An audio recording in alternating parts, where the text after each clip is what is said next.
కన్న తల్లే కొడుకు ప్రాణాలు తీసింది తన చేతులతోనే. ఆ తర్వాత తాను కూడా అలాంటి దారుణానికి ఒడిగట్టి తన ప్రాణాలు కూడా తీసుకుంది. ఇది చూసిన తండ్రి కుప్పకూలిపోయాడు. బ్రేకింగ్ న్యూస్ చూస్తున్నాం. అనంతపురంలో ఈ తీవ్ర విషాదం చోటు చేసుకుంది.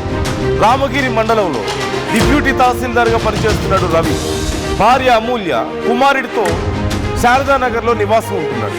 నిన్న సాయంత్రం డ్యూటీ నుంచి వచ్చేసరికి ఈ ఘోరం జరిగినట్లుగా తెలుస్తుంది. ఎంత ట్రై చేసినప్పటికీ భార్య తలుపులు తీయకపోవడంతో కిటికీలోంచి చూశాడు ఆ భర్త. లోపల ఉన్నటువంటి ఆ ఘటన చూసి ఒక్కసారిగా కుప్పకూలిపోయాడు.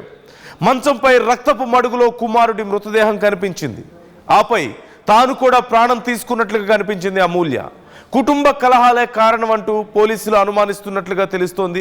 ఈ కేసు ఇప్పటికే విచారణ చేస్తున్నారు పోలీసులు. కుటుంబ సభ్యుల్ని బంధువుల్ని విచారిస్తున్నట్లుగా తెలుస్తోంది.